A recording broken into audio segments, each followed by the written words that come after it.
Assalamualaikum warahmatullahi wabarakatuh. Shalom, salam sejahtera untuk kita semua. Hai Sana. Halo. Halo, apa kabar Rere? Wajua. Horas untuk kita semua. Saya Adityo Warman dengan NIM 323111009. Kenalkan, nama saya Hulman Panjaitan dengan NIM 32331111002. Perkenalkan, nama saya Sarah Teresia Zega dengan NIM 32331111001. Perkenalkan, nama saya Olivia Hana Putri Namaban dengan NIM 32331111029. Kenalkan, saya Cindy Nur Hasanah dengan NIM 3232411010. Kenalkan, nama saya Desinta dengan NIM 32324111006.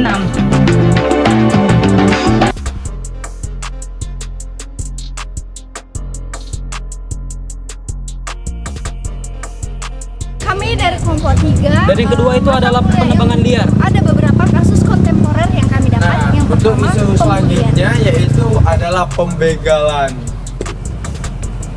Selanjutnya ada prostitusi online.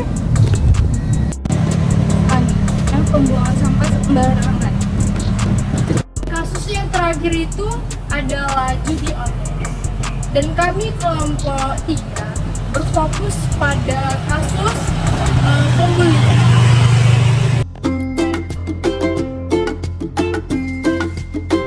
Bullying dalam bahasa Indonesia dikenal sebagai penindasan. Merupakan segala bentuk penindasan atau kekerasan yang dilakukan dengan sengaja oleh satu orang atau sekelompok orang yang lebih kuat dan berkuasa terhadap orang lain dengan tujuan untuk menyakiti dan dilakukan secara terus-menerus. Inilah video viral aksi kekerasan sejumlah siswa sekolah di Kabupaten Cilacap, Jawa Tengah yang memukuli seorang anak hingga terkapar di lapangan. Ironisnya, aksi kekerasan ini ditonton sejumlah siswa lainnya dan para pelaku terlihat bangga melakukan kekerasan di depan kamera. Polisi langsung merespon peristiwa ini.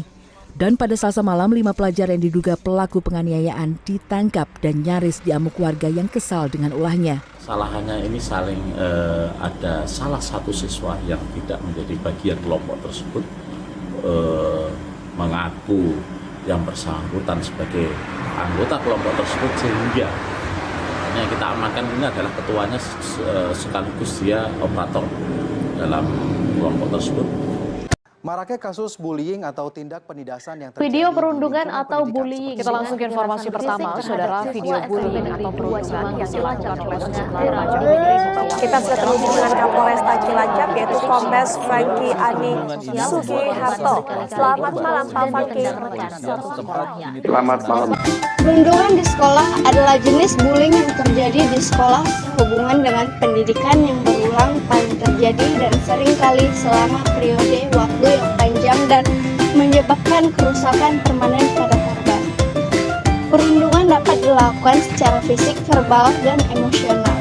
Ada beberapa penyebab yang membuat seseorang berisiko menjadi korban bullying, seperti korban memiliki kekurangan dalam aspek fisik maupun psikologis sehingga merasa dikucilkan, kurang pandai dalam berkomunikasi, kurang mampu untuk membela diri.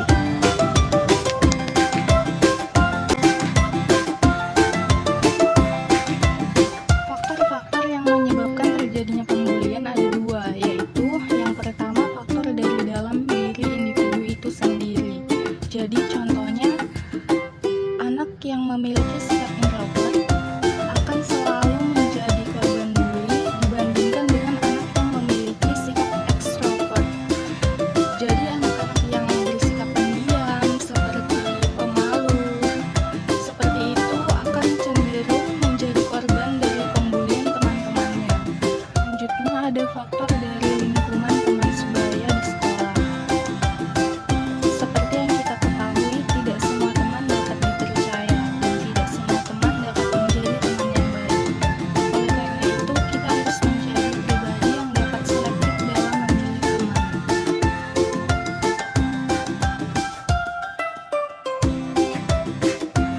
Kategori bullying dapat dibagi menjadi beberapa, yakni pertama itu bullying fisik. Biasanya bullying fisik adalah salah satu dari jenis bullying pada remaja yang paling mudah dikenali. Seringkali yang menjadi korban akan menerima berbagai perlakuan fisik yang kasar. Jenis bullying fisik bisa berupa menghalangi jalan korban, menyandung, mendorong, membukul, menjambak, hingga merusak barang. Yang kedua itu adalah bullying verbal. Salah satu dari jenis bullying pada remaja lainnya adalah perundungan verbal. Tindakan ini bisa dilakukan dengan kata-kata, pernyataan, julukan, dan tekanan psikologis yang menyakitkan atau merendahkan. Yang ketiga itu ada cyberbullying. Faktanya, bullying tak hanya terjadi di dunia nyata. Sekarang ini, bullying di dunia nyata atau cyberbullying umum terjadi. Artinya, jenis perundungan ini tidak dilakukan di lingkungan sekolah atau kehidupan sehari-hari secara langsung, tetapi di dunia maya melalui internet. Yang keempat itu ada bullying seksual. Jika anak-anak sudah memasuki usia remaja awal, jenis perundungan ini lebih mungkin dialami. Pelaku perundungan akan mengomentari, menggoda, berusaha mengintip, bahkan menyentuh korban secara seksual.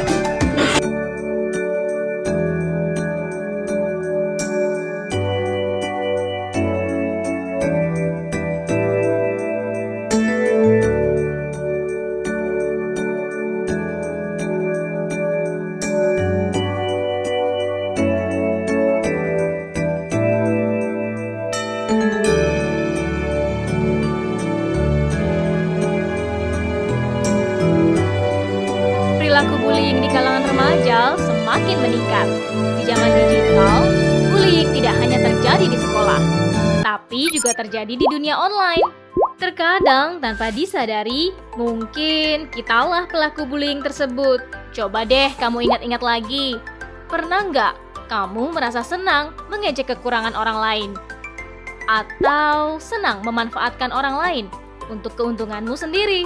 Apakah kamu puas menghasut atau menyebarkan berita-berita miring mengenai orang lain? Seringkah kamu mendapat keluhan tentang sikapmu yang mengganggu dan membuat seseorang tidak nyaman terus-menerus? Dan apakah kamu juga sulit memahami apa yang orang lain rasakan? Jika sebagian besar kamu menjawab iya, kamu harus waspada. Bisa jadi kamu sedang melakukan bullying. Awalnya mungkin kamu cuma bercanda, tetapi sikap tersebut menyakiti temanmu dan membuatnya bersedih. Jangan sampai kamu melakukan bullying, karena dapat merusak masa depanmu. Kamu bisa saja dijauhi teman, dikeluarkan dari sekolah, menjadi seorang kriminal, bahkan masuk penjara.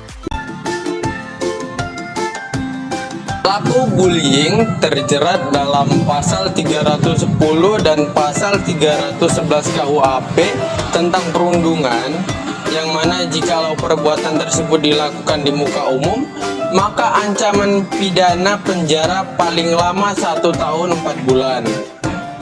Selanjutnya, jikalau bullying terjadi di sekolah, maka seorang pelaku terjerat pasal 76C Undang-Undang 35 tahun 2014 yang berisikan dilarang menempatkan, membiarkan, melakukan, menyuruh melakukan, atau turut serta melakukan kekerasan terhadap anak. Pasal hukuman anak pelaku bullying ini akan diancam pidana penjara paling lama 9 tahun jikalau kekerasan mengakibatkan luka berat, dan dengan pidana penjara paling lama 12 tahun jika kekerasan mengakibatkan maut.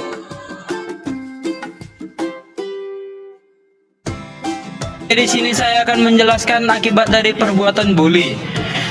Perbuatan bully itu sangat berdampak pada korbannya, seperti di kesehatan mental dan kesehatan fisiknya. Seperti perbuatan bully dengan kekerasan berlebihan itu akan sangat menimbulkan kesakitan kepada korbannya, dan seperti ejekan, perbuatan bully seperti ejekan itu akan membuat mental seorang korbannya akan terus menjadi turun dan sampai bisa menjadi depresi. Beberapa langkah mencegah bullying. Yang pertama adalah tunjukkan prestasi. Yang kedua, menjalin pertemanan dengan banyak orang. Yang ketiga, tumbuhkan rasa percaya diri. Yang keempat, tidak terpancing untuk melawan. Yang kelima, jadikan bulian sebagai penyemangat untuk sukses. Yang keenam, jangan menunjukkan sikap takut atau sedih. Dan ketujuh, laporkan pada pihak yang berwenang. Dan yang kedelapan adalah membangun budaya sekolah yang positif dan inklusif. Ayo kita stop membuli dengan tidak meremehkan orang lain, tidak merendahkan, tidak menghina siapapun, dan saling menjalin hubungan positif serta saling mengasihi. Setiap perbuatan akan mendapatkan balasan. Membahagiakan orang lain lebih baik daripada menyakiti orang lain. Ayo stop membuli, ayo saling mengasihi. Stop bully.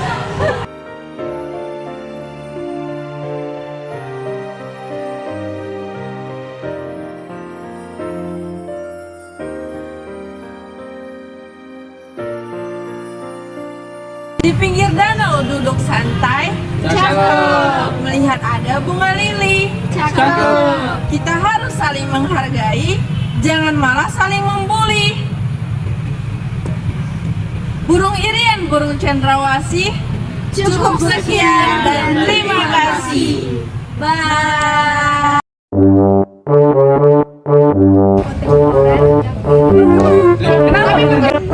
Kau biar jadi halo,